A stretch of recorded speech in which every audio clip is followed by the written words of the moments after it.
Good morning my dear students. आज हमारी पहली क्लास है और इस क्लास में हम जो है बात करेंगे आपके सिलेबस पर। क्या आपका सिलेबस है? तो सब्जेक्ट जैसे कि जानते हैं, सब्जेक्ट आपका है अप्लाइड मैथमेटिक्स सेकंड। पूरा जो आपका डिप्लोमा का सिलेबस है वो आपका 6 सेमेस्टर में डिवाइड है, ये आप अच्छी तरह से जानते हैं, जिसमें से 3 सेमेस्टर में आपका जो है ये मैथ का सिलेबस जो है 3 सेमेस्टर में दिया गया है। ठीक है ना। फर्स्ट सेमेस्टर में आपका जो फर्स्ट सेम है उसमें है आपका मैथ फर्स्ट नाम से, अप्लाइड मैथमेटिक्स फर्स्ट नाम से। ठीक। और जो आपका सेकंड सेमेस्टर है वो अप्लाइड मैथमेटिक्स, इसमें जो है सेकंड सेमेस्टर है applied mathematics second. So first semester में अप्लाइड मैथमेटिक्स फर्स्ट था, जो कि आप पहले पढ़ चुके हैं। ठीक है। अब आपका सेकंड सेमेस्टर है तो सेकंड सेमेस्टर में आपका अप्लाइड मैथमेटिक्स सेकंड ये नाम है, इसको आपको पढ़ना है। और इसके बाद आपका रहेगा third semester. So third semester में आपको पढ़ना है अप्लाइड मैथमेटिक्स थर्ड नाम से, वो थर्ड नाम से होगा, उसका सिलेबस कुछ अलग होगा। ठीक। सो चलिए हम ज़रा डिस्कस कर लेते हैं कि इसका जो सिलेबस है वो किस तरह से है। तो पहले तो हम इसका मेन जो कंटेंट है उस पर डिस्कस करते हैं। ये आपका सिलेबस रहा। इसमें आपका इंटीग्रल कैलकुलस नाम से है, ये पहला आपका यूनिट है। ठीक। पहला यूनिट, और इस पहले यूनिट में आपके कुछ पार्ट डिवाइड हैं, वो हम बाद में डिटेल कंटेंट में बात करेंगे। दूसरा यूनिट है आपका इंटीग्रल कैलकुलस सेकंड, और इसमें भी कुछ डिटेल कंटेंट है। एक और यूनिट है आपका, मतलब 4 यूनिट में ये डिवाइड किया गया है आपका सिलेबस। थर्ड यूनिट जो है वो है coordinate geometry 2 dimension. Coordinate geometry आपकी 2 डायमेंशन भी होता है, 3 डायमेंशन में भी होता है। तो आपका 2 डायमेंशन है, बट 2 डायमेंशन में आपकी यहाँ पर बहुत ही कम टॉपिक्स रहेंगे। फिर नेक्स्ट है आपका 4th नंबर का यूनिट, जिसमें कोऑर्डिनेट ज्योमेट्री 3 डायमेंशन है। तो चलिए ये सब रहेंगे 4 टॉपिक। हम इन चारों टॉपिक्स के जो डिटेल कंटेंट है उस पर ज़रा एक बार नज़र डाल लेते हैं, क्या आपका कंटेंट रहेगा। ठीक। ये देखिए, method of indefinite integration. Method of indefinite integration, ये जो आपका पहला पॉइंट है ये केवल इंडेफिनिट इंटीग्रेशन के लिए है। ठीक। एक्चुअली आपका जो इंटीग्रेशन होता है वो 2 टाइप में होता है।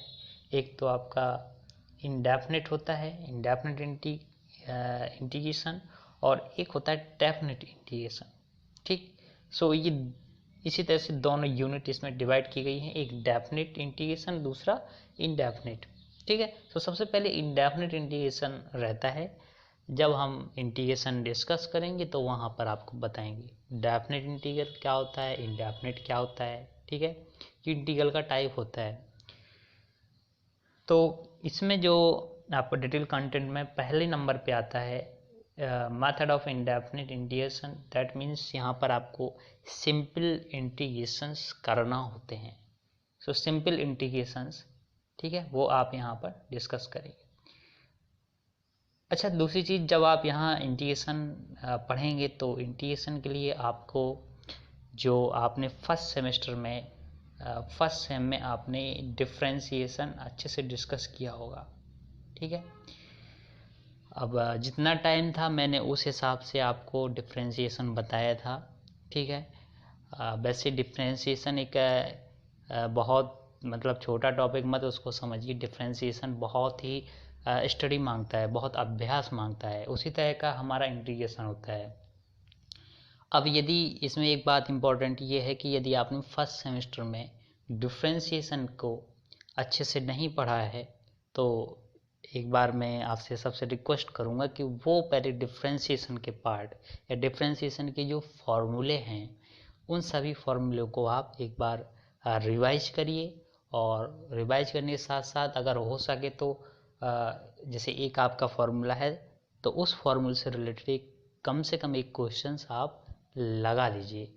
अगर ऐसा करेंगे तो आपको इंटीग्रेशन को समझने में कोई कहीं भी दिक्कत नहीं आएगी, ठीक है ना। क्योंकि इंटीग्रेशन मतलब बहुत स्टडी मांगेगा आपका, जैसे डिफ्रेंशिएशन था। और जैसा कि मुझे ज्ञात है कि डिफ्रेंशिएशन मैंने थोड़ा सा स्पीडली पढ़ाया था, क्योंकि टाइम की मेन प्रॉब्लम टाइम की होती है, ठीक है। वहाँ पर टाइम हमें इतना नहीं था और सिलेबस हमें कंप्लीट कराना था, क्योंकि आपको पता ही है कि हमने कितना लेट स्टार्ट किया था पढ़ाना और उसी समय में हमें आपका सिलेबस कंप्लीट कराया। वही प्रॉब्लम हो सकता है कि यहाँ पर भी आ जाए, क्योंकि यहाँ पर भी हम बहुत लेट स्टार्ट कर रहे हैं।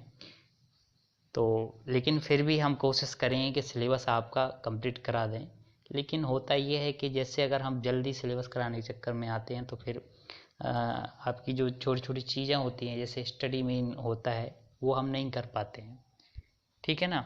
तो ऐसा ना हो इसलिए हम एक बार आपसे फिर कह दे रहे हैं कि आप जो है डिफ्रेंशिएशन के सारे फॉर्मूले, ठीक है, उनको अच्छे से एक जगह उनका कलेक्शन कर लीजिए और उनको याद कर लीजिए, ठीक है।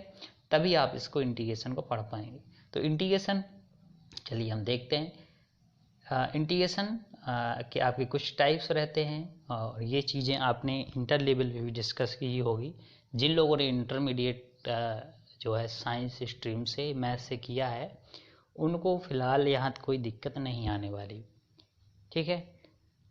लेकिन जो हाई स्कूल लेवल से हैं उनको स्पेशली जो है डिफ्रेंशिएशन अच्छे से तैयार करना पड़ेगा, ठीक है। तो कुछ स्टूडेंट्स भी ऐसे थे जो डिफ्रेंशिएशन नहीं कंप्लीट किए थे, ठीक है। तो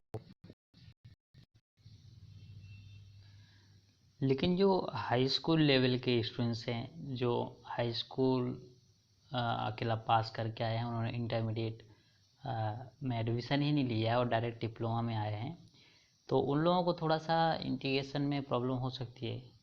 इसलिए उनसे मेरा मतलब विनम्र अनुरोध आप समझ लीजिए, एक कोर्स समझ लीजिए, जो कुछ भी समझना है अगर आपको ये चीज़ें समझनी है इंटीग्रेशन में तो आपको जो आपने फर्स्ट सेमेस्टर में डिफ्रेंशिएशन को पढ़ा है तो वो आप डिफ्रेंशिएशन जो है पूरा डिफ्रेंशिएशन है आपका उसके सारे फॉर्मूले कंप्लीट करिए, स्पेशली जो हाई स्कूल लेवल के हैं, ठीक है। क्योंकि इंटरमीडिएट को मुझे पता है कि उनको काफ़ी हद तक इंटीग्रेशन और डिफ्रेंशिएशन आता ही होगा। इस पर थोड़ा सा चीज़ें आगे बढ़ेंगी इंटीग्रेशन में तो हम डिस्कस करेंगे, ठीक। तो सबसे पहले हम बात कर लेते हैं इसकी टाइप की। सो जो आपका टाइप है यहाँ पर वो टाइप में नंबर 1 आपका रहेगा इंटीग्रेशन बाय सब्स्टिट्यूशन। इंटीग्रेशन हम करेंगे कोई वैल्यू सब्स्टिट्यूट करके, यानी कि किसी जगह कोई वैल्यू को हम रिप्लेस करके नई वैल्यू लाएंगे फिर उसको इंटीग्रेशन करेंगे। दैट मीन्स हम सब्स्टिट्यूशन पार्ट से चेंज करेंगे सिंपल इंटीग्रेशन में, ठीक। फिर जो सेकंड होगा वो इंटीग्रेशन बाय रेशनल फंक्शन होगा। तो रेशनल फंक्शंस हम जानेंगे किस तरह के हैं और उसको कैसे हम इंटीग्रेट करेंगे। नेक्स्ट जो आपका रहेगा पार्शियल फ्रैक्शंस से आप कैसे इंटीग्रेशन करते हैं और ये बहुत इम्पॉर्टेंट रोल अदा करता है आपकी इंटीग्रेशन में, क्योंकि यदि आप ये वाला जो टॉपिक है इंटीग्रेशन बाय पार्शियल फ्रैक्शन, इससे क्या होगा आप जो अगले सेमेस्टर है आपका यानी कि थर्ड सेमेस्टर वहाँ पर आपका ये integration by partial fraction main point है, ये आपका बहुत ज़्यादा उपयोगी है थर्ड सेमेस्टर के लिए। तो इसे हमें बहुत ही ध्यान से जो है कवर करना है, पार्शियल फ्रैक्शंस के द्वारा हम इंटीग्रेशन कैसे करते हैं, ठीक। क्योंकि थर्ड सेमेस्टर क्या है कि वहाँ इंटीग्रेशन आपका बहुत ज़्यादा यूज होता है, क्योंकि उसमें आपके 5 यूनिट या 6 यूनिट लगभग थर्ड सेमेस्टर में है जिसमें इंटीग्रेशन का सबसे ज़्यादा इसी का उपयोग है। डिफरेंशियल इक्वेशंस रहेगा, है ना, और लाप्लास वगैरह रहेगा, बीटा गामा फंक्शंस रहेगा, तो वहाँ पर आपके जो है ये पार्शियल फ्रैक्शन का बहुत उपयोग रहेगा। तो इसको हम थोड़ा सा समय देंगे इस पे, और ठीक है अच्छे से डिस्कस करेंगे। इंटीग्रेशन बाय पार्ट, तो ये भी आपका इम्पोर्टेंट है। इंटीग्रेशन ऑफ स्पेशल फंक्शंस, तो ये आपके हिसाब से डिप्लोमा लेवल पे ये जो लास्ट है आपका इंटीग्रेशन ऑफ स्पेशल फंक्शंस, तो ये इतना इम्पोर्टेंट नहीं है। ये यदि आप हायर एजुकेशन लेते हैं, जैसे bachelor of science, that means BSc short में कहते हैं आप, बीएससी या एमएससी, या और हायर लेवल पे आप जाते हैं, तो वहाँ पर आपको इसका ज़्यादा महत्व होता है स्पेशल फंक्शंस का इंटीग्रेशन। ठीक है, तो फिलहाल हम सिंपल्स जो फंक्शंस हैं उनकी बात करेंगे, स्पेशल फंक्शंस की कोई इस मतलब बात नहीं करेंगे ज़्यादा, लेकिन थोड़ा सा हम इसको इंट्रोडक्शन जो होता है वो चीज़ें इसमें डिस्कस करेंगे। ठीक है, सो ये इंटीग्रल कैलकुलस फर्स्ट था और इसमें ये चीज़ें आपकी हैं। नेक्स्ट हम बात करते हैं इंटीग्रल कैलकुलस सेकंड की। तो इंटीग्रल जो कैलकुलस सेकंड है उसमें आपकी क्या क्या चीज़ें हो सकती हैं, तो उसमें नंबर 1 आपका हम देख लेते हैं 2.1 करके है। सो इसमें meaning and properties of definite integrals. So देखिए पहले हमने इंडेफिनेट इंटीग्रल की बात की थी, अब definite integrals, that means definite integrals क्या है, इसकी क्या प्रॉपर्टीज हैं, और इसी डेफिनेट इंटीग्रल के द्वारा हम इवेल्युएशन कैसे करते हैं, किसी चीज़ की वैल्यू कैसे निकालते हैं बाय डेफिनेट इंटीग्रल्स। सो आगे है इवेल्युएशन ऑफ डेफिनेट इंटीग्रल्स। ठीक, फिर नेक्स्ट इसकी कुछ एप्लीकेशंस भी रहेंगी जो कि हम डेफिनेट इंटीग्रल के द्वारा एप्लीकेशंस को डिस्कस करेंगे।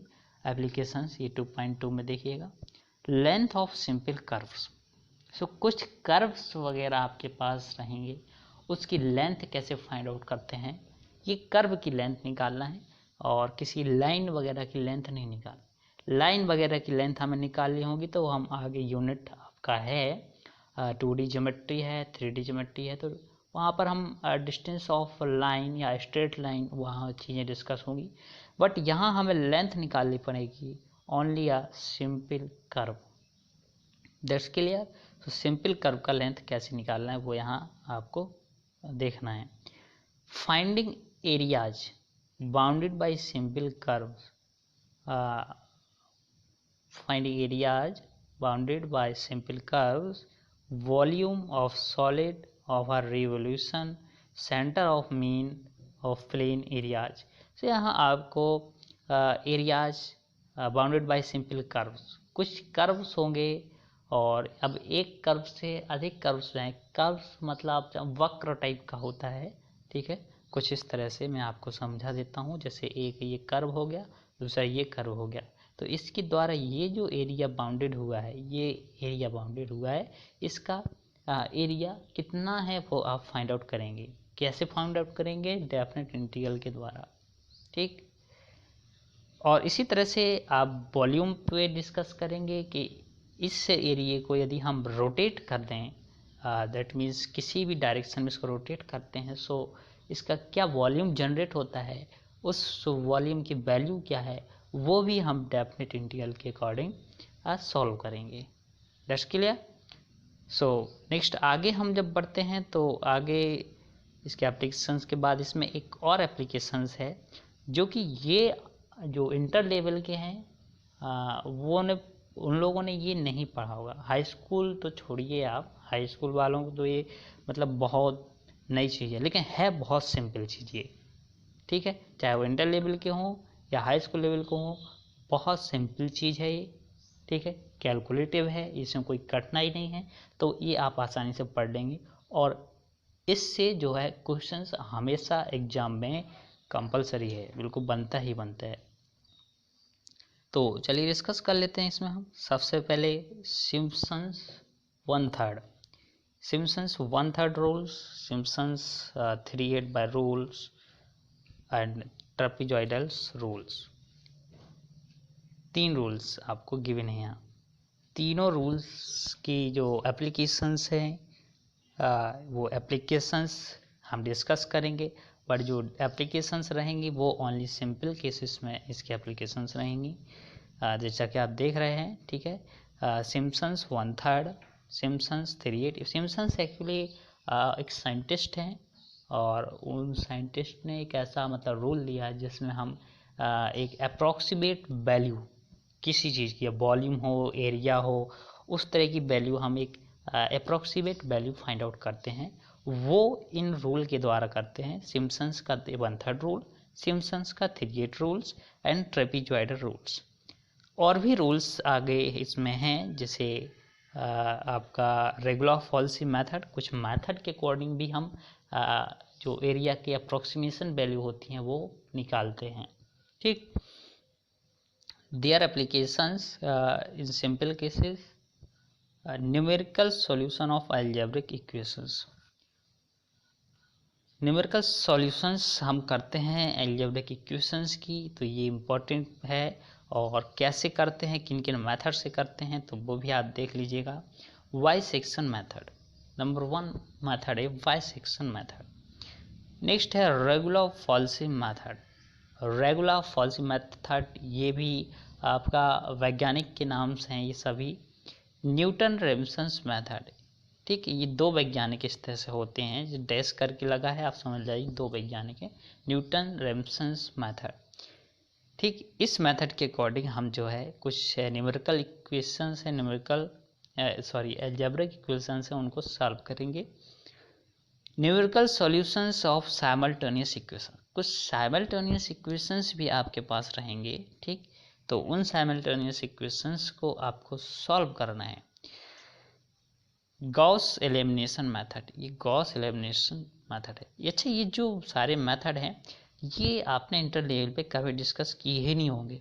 ये हैं आपके बैचलर ऑफ साइंस लेवल के, दैट में हायर जो लेवल है, ग्रेजुएशन, पोस्ट ग्रेजुएशन में जो ये चीज़ें पढ़ाई जाती हैं वो मेथड सारे यहाँ पर आपको दिए गए हैं, ठीक।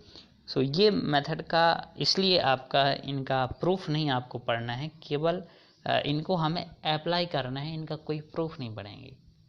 That's clear. सो ये मतलब जो है कुछ हम डिस्कस करेंगे। चलिए आगे हम जब बढ़ेंगे, कोऑर्डिनेट ज्योमेट्री हमारे पास रहेगी। कोऑर्डिनेट ज्योमेट्री में हमें देखिए, कोऑर्डिनेट ज्योमेट्री जो है वो क्या बहुत छोटा टॉपिक नहीं है, बट इसमें बहुत छोटा सा दिया गया है, ठीक। क्या दिया गया है इसमें, ओनली सर्किल यहाँ पर शो किया गया है, ठीक है। अब सर्किल में क्या चीज़ें हैं यहाँ पर, तो equation of circle in standard form, एक ये छोटी सी मतलब डेरिवेशन एक छोटा सा, और हेडिंग भी बहुत छोटी सी है। सर्किल का सेंटर, रेडियस फॉर्म, ये हम कैसे फाइंड आउट करेंगे। डायमीटर फॉर्म इसका क्या होता है, और टू इंटरसेप्ट फॉर्म क्या होती है। तो ये सर्किल, दैट मीन्स सर्किल के बारे में काफ़ी कुछ है इसमें। सर्किल लगभग पूरा ही डिस्कस किया गया है इसमें, लेकिन 2D, अब यदि 2 डायमेंशन कोऑर्डिनेट ज्योमेट्री है तो 2 डायमेंशन कोऑर्डिनेट ज्योमेट्री में बहुत सारे टॉपिक होते हैं।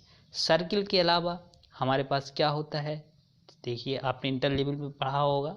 सर्किल के अलावा हमारे पास होता है पैराबोला होता है हमारे पास,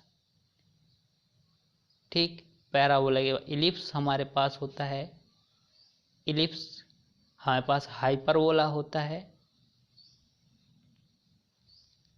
तो ये जो चीज़ें हैं, ठीक है, ये चीज़ें आपकी 2 डायमेंशन में कंसिडर्ड होती हैं। तो पिछले जो कुछ आपके एग्ज़ाम हुए हैं उन एग्ज़ाम्स में पैराबोला, एलिप्स, हाइपरबोला, इनसे भी कभी कभी क्वेश्चंस पूछ दिए गए हैं, बट आपके सिलेबस में नहीं है। तो हम क्या करेंगे, इनका जो कुछ बेसिक्स है, इंट्रोडक्शन है, वो हम डिस्कस कर लेंगे, ठीक। और हमें सर्किल तो अच्छे से डिस्कस करना ही है। That's clear. नाउ आगे हम कोऑर्डिनेट ज्योमेट्री 3 डायमेंशंस की यदि बात करें तो 3 डायमेंशंस ज्योमेट्री में आपकी क्या क्या चीज़ें हैं, तो ये भी आपका मतलब थोड़ा सा हार्ड टॉपिक आप मान सकते हैं। वैसे उतना हार्ड नहीं है, अगर आप अच्छे से पढ़ते हैं, समझ के पढ़ते हैं, तो ये कोई बड़ी हार्ड चीज़ नहीं है। और इसका यूज आपका 3rd सेम में भी है, यानी कि आप जो फर्स्ट और सेकंड सेम में चीज़ें पढ़ते हैं सो उनका आगे यूज होता है। दैट मीन जब आप जो चीज़ आप फर्स्ट सेम में पढ़े, जैसे डिफ्रेंशिएशन पढ़े, तो उसका यूज आपका सेकंड सेम में हो रहा है इंटीग्रेशन में। और जब आप यहाँ से इंटीग्रेशन अच्छे से पढ़ लेंगे तो इसका यूज आपका होगा थर्ड सेमेस्टर में, ठीक है ना। सो ये आपको यहाँ पर देखिए 3 डायमेंशन जो कोऑर्डिनेट ज्योमेट्री है वो क्या क्या इसमें आपको पढ़ना पड़ेगा, एक बार नज़र डालते हैं। सबसे पहले आपका रहेगा straight line and planes in space. Straight lines and planes in space. So किसी भी स्पेस में आपको स्ट्रेट लाइन और प्लेन को डिस्कस करना है। स्ट्रेट लाइन का जो इंट्रोडक्शन है, क्या इसका इक्वेशन होता है, कैसे हम इसको एप्लीकेशंस में इसको अप्लाई करते हैं, ये स्ट्रेट लाइन। इसी तरह से हम प्लेन्स, स्ट्रेट लाइंस और प्लेन्स दोनों को डिस्कस करेंगे इन अ स्पेस, ठीक। चलिए मैं हाइलाइटर यूज कर लेता हूँ। Straight lines and planes in a space, ये आपका इम्पॉर्टेंट टॉपिक है। Distance between 2 points in space, 2 points in space. So ये आपका आप 2D में भी इसको पढ़ सकते हैं, और लेकिन आपका यहाँ 3D में दिया गया है distance between 2 points in space, ये हम डिस्कस करें। Directions cosines and directions ratio, ये तो बहुत ही इम्पोर्टेंट है, इसके बगैर आप समझ लीजिए कि आपका मतलब एग्जाम में क्वेश्चन बनता ही नहीं, इसके बगैर आपका पेपर ही नहीं बनेगा। क्वेश्चन तो बनेगा, पेपर नहीं बनेगा। दैट मीन यहाँ से एक क्वेश्चन तो आपका रियल ही बिल्कुल बनता है। वो आपने देखा भी होगा फर्स्ट सेमेस्टर में भी डायरेक्शंस कोसाइंस और डायरेक्शंस रेशियो था, यहाँ पर भी डायरेक्शंस कोसाइंस डायरेक्शन रेशियो है, ठीक। लेकिन डायरेक्शंस कोसाइंस और रेशियो आपने वहाँ पर जो आपका वो था relation between sides and angles, वहाँ पर चीज़ें डिस्कस की थी। यहाँ पर आपको ज्योमेट्री में ये चीज़ डिस्कस करनी है, ठीक है। सो यहाँ पर आप चलिए डायरेक्शंस कोसाइंस डायरेक्शन रेशियो की हमने बात की। Finding equation of a straight line without proof, कोई यहाँ पर प्रूफ नहीं करना है, और स्ट्रेट लाइन के इक्वेशंस आप कैसे निकालते हैं। तो यहाँ पर ये जो कंटेंट है या सिलेबस का कंटेंट जो चीज़ दिया गया है, ये हमने मेन हेडिंग्स पे बात की है, ठीक। अब इन हेडिंग्स के इंटरनल भी कुछ हेडिंग्स और होती हैं, इन हेडिंग्स के अंदर भी कुछ और हेडिंग्स होती हैं जो कि इसमें नहीं है। ये कह जरूर रहा है कि ये आपका डिटेल कंटेंट है, लेकिन ये डिटेल कंटेंट नहीं है। एक बार फिर बता दूं, कहने का मतलब ये आपको देखने में बहुत छोटा सिलेबस लग रहा है। अब बात हम चलिए इसी की कर लेते हैं ज़रा। इंटीग्रल कैलकुलस है आपका ये वाला, ठीक। तो ये देखने में आपको ऐसे लग रहा है कि जैसे चलिए 5-6 हेडिंग है, लेकिन 5-6 हेडिंग नहीं है ये। इसके इंटरनल भी बहुत सारे अलग अलग टाइप होते हैं, उन टाइप को हमें डिस्कस करना पड़ता है इंटीग्रेशन में, ठीक है। इसी तरह से आपका ये देखने में तो ये बहुत मतलब छोटा टॉपिक है कि चलिए हमें इसमें लेंथ ऑफ सिंपल कर्व पढ़ना है, और हमें एरिया पढ़ना है, और वॉल्यूम पढ़ना है, ठीक है, मीन ऑफ ये सेंटर ऑफ मीन पढ़ना है। तो ये देखने में तो आपको चलिए एक एक छोटी छोटी हेडिंग है, बट इसके जब हम अप्लाई करते हैं चीज़ों को पढ़ते हैं तो वहाँ पर अलग अलग इसके अलग अलग टाइप के क्वेश्चंस आते हैं, और वो क्वेश्चंस हमें करते हैं भ्रमित। तो इसलिए हमें मेथड बाय मेथड हम इन चीज़ों को डिस्कस करेंगे, ठीक है। फिर इसी तरह से आपका सिम्पसन्स 1/3 सिम्पसन्स 3/8, तो ये भी आपका मतलब मेन जो वर्ड हैं वो आपको दिए गए हैं, बट वही मैंने कहा जैसे कि आप जब क्वेश्चंस लगाएंगे तो वहाँ पर आपको अलग अलग टाइप के क्वेश्चंस मिलेंगे, उनको आपको सॉल्व करना है, ठीक। तो जैसे क्वेश्चंस रहेंगे उसी तरह से हम मेथड अप्लाई करेंगे और वैसे ही हम डिस्कस करेंगे। नेक्स्ट इंट्रक्शनल जो स्ट्रेटजी है वो जो स्ट्रेटजी, चलिए इसका कोई विशेष रोल नहीं है हमारे, ठीक है। इस लेक्चर में हमें लेक्चर में करना था सिलेबस डिस्कस, वो हमने किया। आगे मैं आपको ज़रा कुछ बता दूं, इसमें जो रिकमेंडेड बुक्स हैं आपके सिलेबस के अकॉर्डिंग बुक्स आप समझ लीजिए, ठीक है ना। तो ये जो बुक्स है ये जो कुछ पब्लिकेशंस दिए गए हैं बुक्स के, ये सारी बुक्स हैं आपको कहीं मिल जाएंगी, या मुझे लगता है ये कुछ राइटर्स होंगे जैसे कि कृष्णा चौहान, तो ये वाली बुक्स तो आपकी कॉलेज लाइब्रेरी में ही अवेलेबल हो जाएगी। और इस तरह से आप चाहें तो और भी राइटर्स हैं जैसे आरती पब्लिकेशंस है, तो ये भी मार्केट में मिल जाती है, ये बुक्स बहुत आसानी से मिलती है। अब आपके यहाँ चरखरी लोकल में तो बहुत मुश्किल है ये पब्लिकेशंस की बुक मिलें, तो और अन्य जगह ज़रा देख लीजिएगा आप, ठीक है। और यदि सबसे अच्छा ऑप्शन है आपका लाइब्रेरी, तो लाइब्रेरी में जाइएगा, वहाँ आपको मुझे लगता है कि कृष्णा पब्लिकेशंस की बुक्स अवेलेबल होंगी। तो कोशिश करिए यदि वो बुक्स आपको अवेलेबल हो जाएं, किसी जो लाइब्रेरी इंचार्ज है या प्रिंसिपल हैं उनसे बात करिए, वो बुक्स को इशू करा सकते हैं, क्योंकि बिना बुक्स के आप मैथ को नहीं पढ़ सकते, ठीक। मेरे पास बुक्स नहीं होगी, मैं आपको बिना बुक्स के पढ़ा सकता हूँ, मुझे कोई ऐसी बुक्स की ज़रूरत नहीं है, लेकिन आप लोगों को बुक्स की बहुत आवश्यकता रहेगी, ठीक। मैं आपको सिलेबस के अकॉर्डिंग एक एक चीज़ पढ़ाऊँगा, क्वेश्चंस पढ़ाऊँगा, ठीक। लेकिन आपके पास बुक्स होना ज़रूरी है, क्योंकि एक जो सेटअप होता है माइंड में, आपका सेटअप होना चाहिए कि आपको जो सिलेबस है वो आपको नज़र आना चाहिए, कितना सिलेबस है, इसको हम कितने समय में कवर कर लेंगे, तो इसके लिए बुक्स का सहारा लेना बहुत ज़रूरी होता है, ठीक।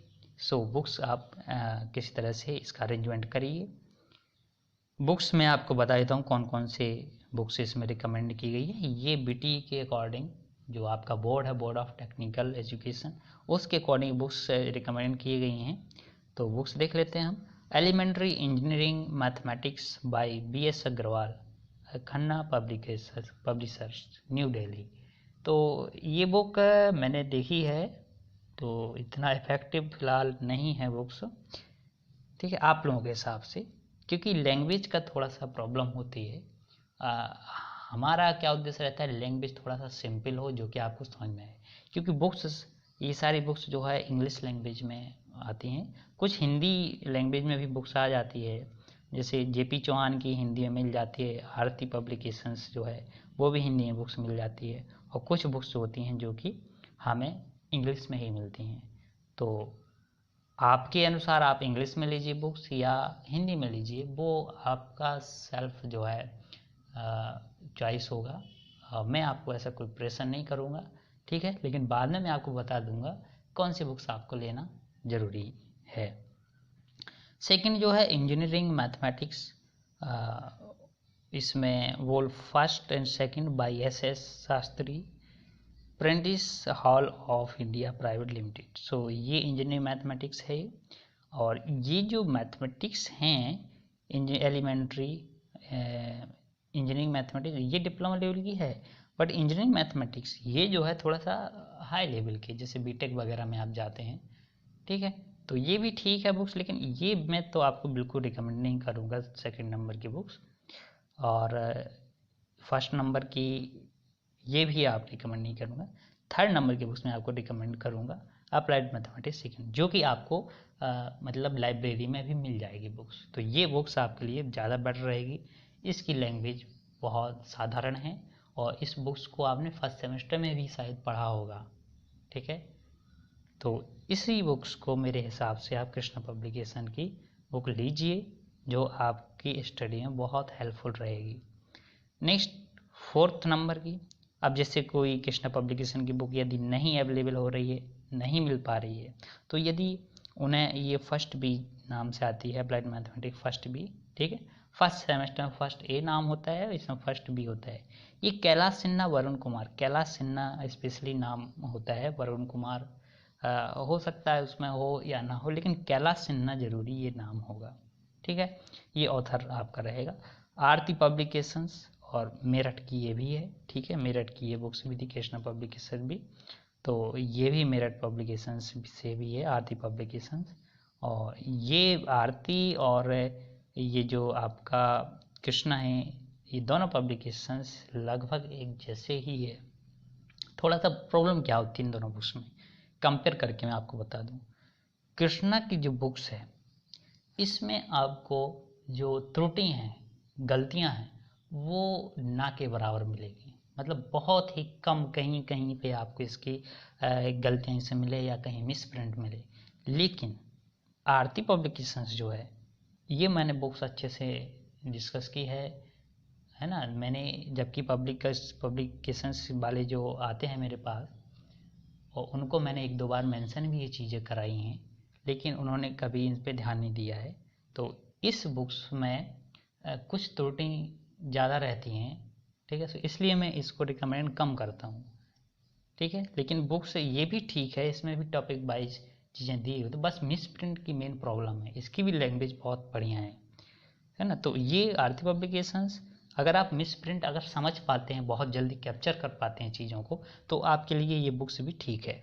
लेकिन अब आप जो लोग ऐसे हैं जिन्हों मिस प्रिंट वगैरह जल्दी कैप्चर नहीं कर पाते हैं, है ना, तो उनके लिए ये बुक्स बहुत सही है। इसमें मिस प्रिंट बहुत कम मिलेगी आपको, ठीक है। तो थर्ड बुक्स या फोर्थ नंबर की बुक्स, ये दोनों बुक्स आप सभी के लिए बहुत सही रहेंगी, ठीक।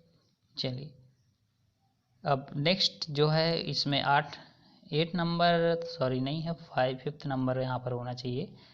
ई बुक है, ई टूल्स है, रिलीवेंट सॉफ्टवेयर है to use recommended by AICTE नीटा चंडीगढ़।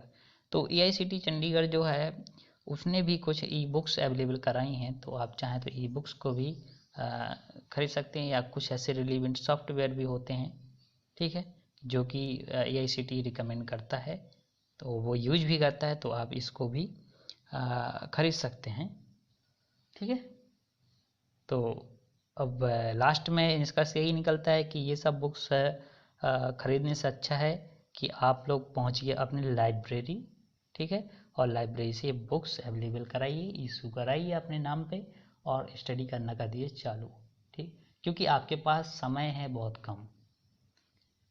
अभी शायद आपका नोटिफिकेशन भी आया है कि जो आपके एग्ज़ाम होंगे वो अगस्त के फर्स्ट वीक में स्टार्ट हो जाएंगे।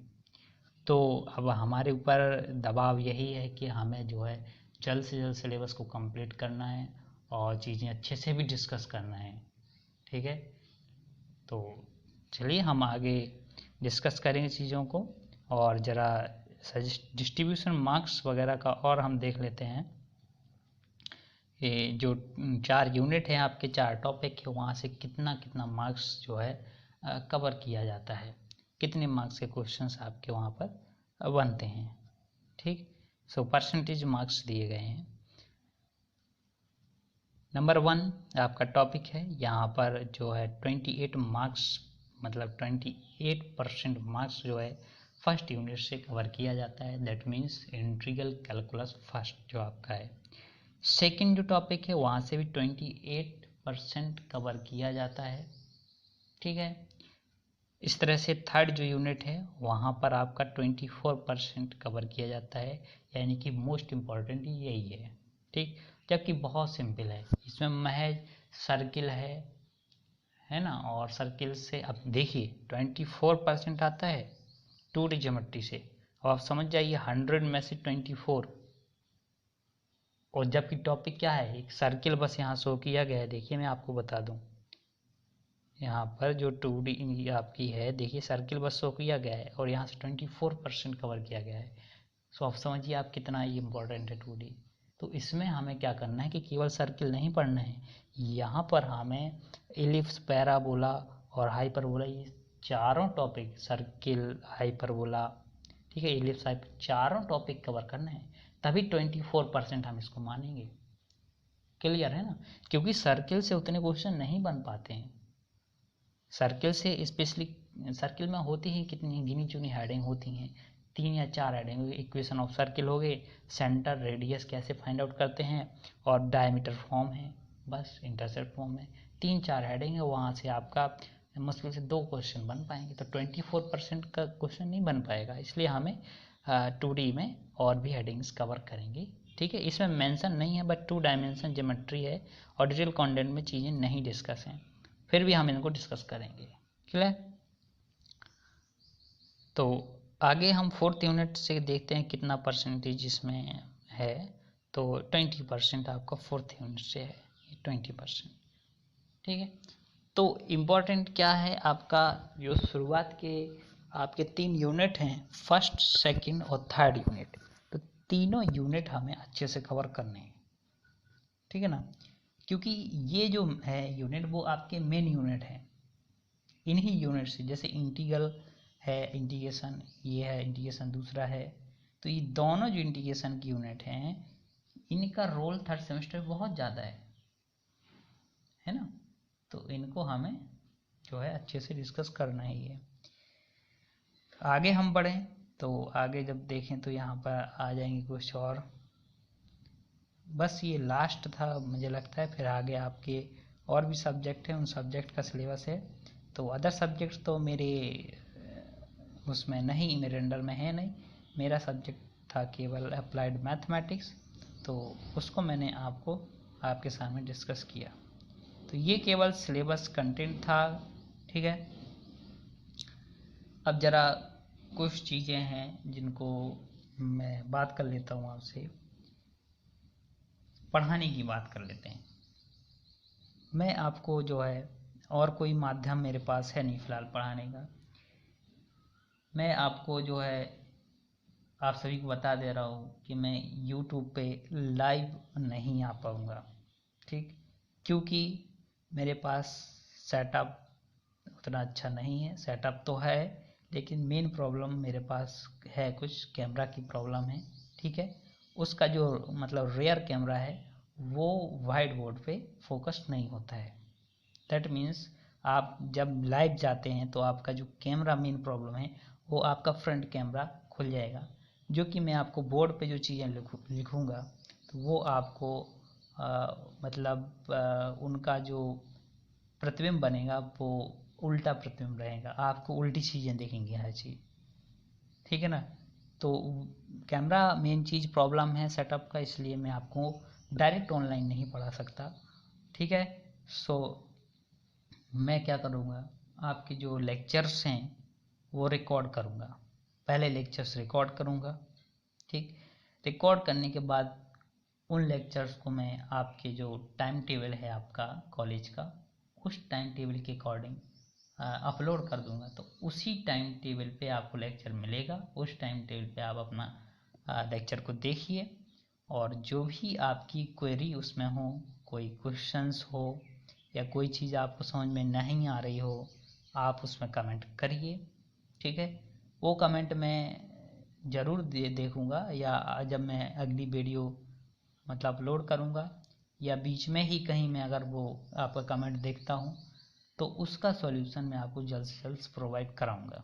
ठीक, अच्छा एक चीज़ और, यदि आप यूट्यूब पे मतलब कोई कमेंट अगर पर्सनली नहीं करना चाहते हैं या नहीं करते हैं, क्योंकि वो तो आपका कमेंट जो रहेगा वो पब्लिकली ही रहेगा।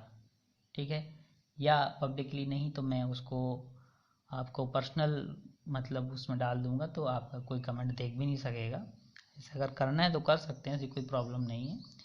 ठीक है, और यदि आप नहीं करना चाहते हैं तो सबसे अच्छा आपका ये है, आपका जो व्हाट्सएप ग्रुप मैंने बनाया हुआ है। ठीक है, तो वो उस ऑफिशियल ग्रुप में आप अपनी प्रॉब्लम को शेयर करिए। उससे क्या होगा, आपकी प्रॉब्लम जब ग्रुप में आएगी उसका सॉल्यूशन मैं आपको प्रोवाइड कराऊंगा। वो सॉल्यूशन क्या होगा, आप जब उसमें सॉल्यूशन लेंगे, आप ग्रुप में सॉल्यूशन मिलेगा, तो उस सॉल्यूशन वो सॉल्यूशन जो होगा आपके सारे क्लासमेट्स के पास पहुंच जाएगा। ठीक है, इससे क्या होगा, आपका फ़ायदा तो है ही, आपको सॉल्यूशन मिल ही गया, और साथ ही साथ दूसरे स्टूडेंट्स रहेंगे वो भी इस चीज़ का लाभ उठा पाएंगे। तो सबसे अच्छा तो आपका यही है। ठीक है, फिर और भी जो कोई समस्या होती हैं तो मुझे बताइएगा। बाकी मुझे लगता है अब ठीक है, सिलेबस में काफ़ी मैंने यहाँ टाइम दे दिया है। अब हम लेक्चर पर डिस्कस करेंगे। सो फर्स्ट लेक्चर हमारा होगा इंटीग्रेशन का, मेथड ऑफ इंटीग्रेशन, इंटीग्रेशन का टाइप पढ़ेंगे, इंट्रोडक्शन पढ़ेंगे और चीज़ें अच्छे से डिस्कस करेंगे। ठीक है। सो बहुत बहुत धन्यवाद।